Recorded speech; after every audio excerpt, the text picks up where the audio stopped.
Por que tantos acidentes nesse local? E o que está acontecendo? Nós temos algumas respostas, temos algumas soluções para evitar que outros acidentes como esse aconteçam, Maria?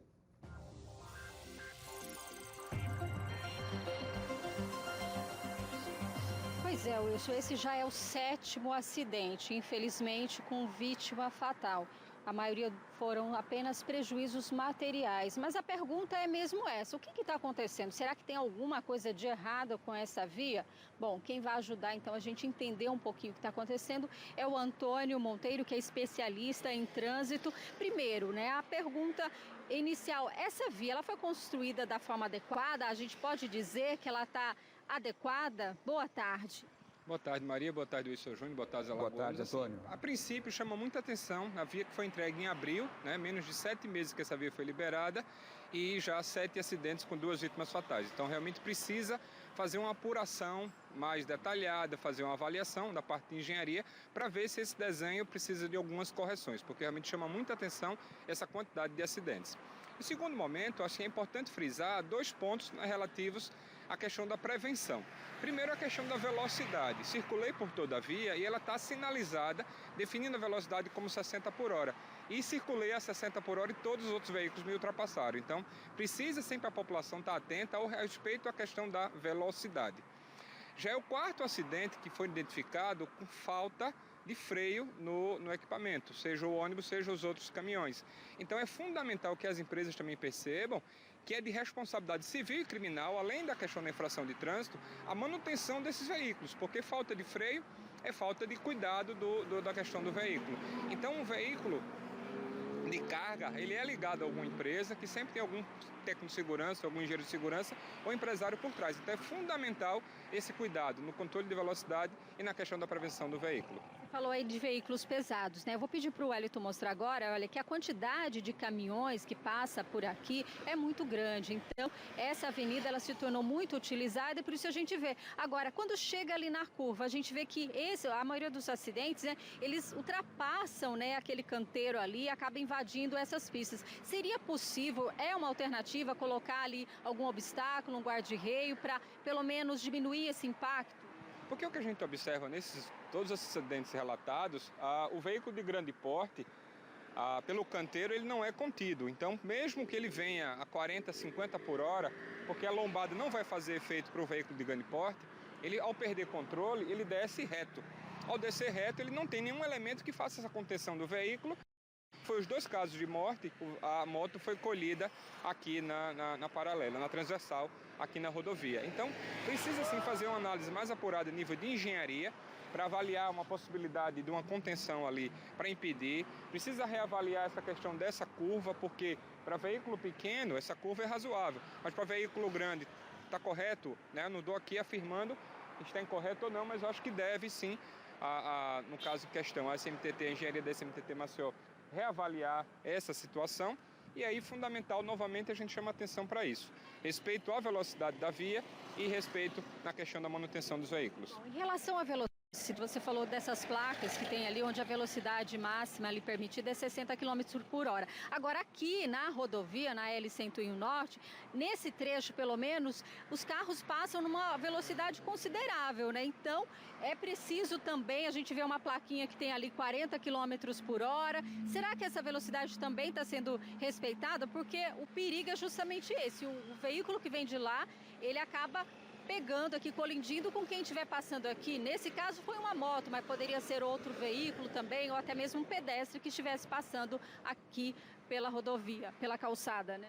Quando eu falo que a análise tem que ser feita de forma mais apurada, foi muito bom esse seu raciocínio de que aqui na rodovia, como é trecho urbano, né, e está sinalizado, a velocidade é 40 km por hora. E o que a gente observa? Do lado de lá, o veículo que reto em direção a Maceió, ele conflita com quem entra que está entrando em baixa velocidade. Então era importante sim ter algum elemento de redutor de velocidade aqui, já que a população não respeita a sinalização de 40 por hora. Porque se tivesse esse respeito ao 40 por hora, não especificamente nesse acidente que ele foi colhido, uma moto foi colhida pelo um carro de grande porte, mas outras colisões que também foram observadas aqui teriam sido evitadas. Agora, para a gente finalizar, em relação ao freio, né? É muito tão comum assim um veículo pesado, o caminhão perder o freio. O que o motorista ele pode fazer nessa hora para tentar pelo menos evitar Tem o que fazer ou não tem? Ao veículo perder o freio, normalmente o motorista entra em pânico, então é sempre fundamental a questão de manter a tranquilidade para poder achar a melhor solução. E aí você tem diversas alternativas, seja a redução de marcha para utilizar a questão do freio motor, a redução de forma gradativa do freio de mão, se puxar o freio de mão perde o controle, mas pode utilizar de forma gradativa para ele ir perdendo velocidade e buscar, se não havendo só outra solução, buscar a menor tragédia possível, vamos colocar assim, bate no canteiro, bate na lateral, para não haver a colisão frontal ou lateral, como é o caso aqui. Então, é interessante, você tem um espaço de área de escape e os veículos poderiam, no caso, ter jogado o veículo para a lateral, que teria evitado esse tipo de colisão. Então, é fundamental isso, manter a calma, tentar reduzir ao máximo a questão da velocidade e buscar o menor impacto e a menor gravidade. Ok, obrigada então pelas informações. Então a gente vê que existe algumas suposições, né, algumas coisas que podem indicar o que está acontecendo nessa via, o porquê desses acidentes e coisas que realmente um engenheiro de trânsito pode verificar o que pode ser feito, a própria Prefeitura de Maceió em relação a isso. Agora, que precisa ver o que está acontecendo, precisa, porque 7 acidentes não é pouca coisa. Eu volto com você, Wilson. Muito bem, Maria, muito obrigado. Maria, o Antônio Monteiro que trouxe informações importantíssimas para a gente aí sobre essa situação de 7 acidentes nessa mesma rota do mar.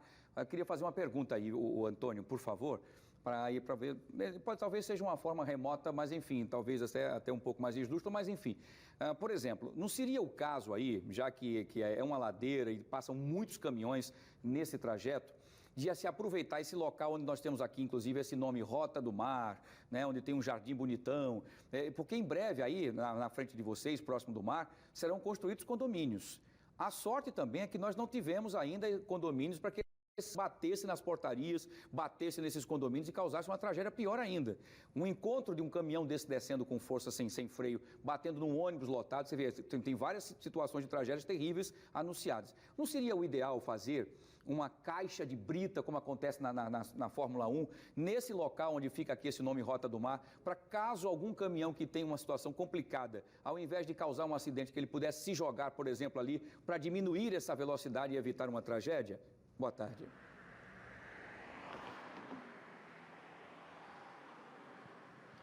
Boa tarde, Wilson. O que tem de mais moderno hoje na parte de estudos de engenharia de tráfego é justamente que você tem que trazer elementos que minimizem o impacto do acidente acontecendo a situação. Então, chega alguns especialistas comentando a questão de rodovias que perdoam. Então, ao cara falhar na manutenção, ao cara falhar e perder o freio ou perder o controle de velocidade, a rodovia tem que ter elementos para proteger e não deixe acontecer acidentes graves. Então, precisa, como eu falei, de uma avaliação mais apurada, não dá aqui para eu ser irresponsável, colocar faça isso ou faça aquilo, precisa realmente de avaliação, porque impedir desse veículo estar cruzando e confrontando, colhendo veículos na lateral aqui, porque isso provoca acidentes graves e fatalidade, como já ocorreram 2, mas é importante sim, fundamental, que seja essa feita avaliação e que identifique que tipo de elemento, seja guarda-reios, elemento de concreto, linho Gerson, então que tipo poderiam evitar essa situação.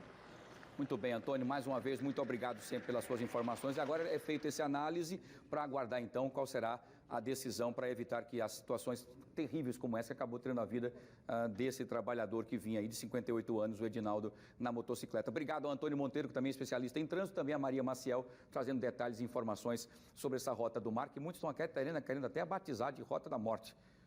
Não é por aí, gente. São fatalidades, olha aí, a situação de vários outros acidentes que nós tivemos, com carros pesados, caminhões, que acaba, como disse o próprio Antônio, a questão também de manutenção.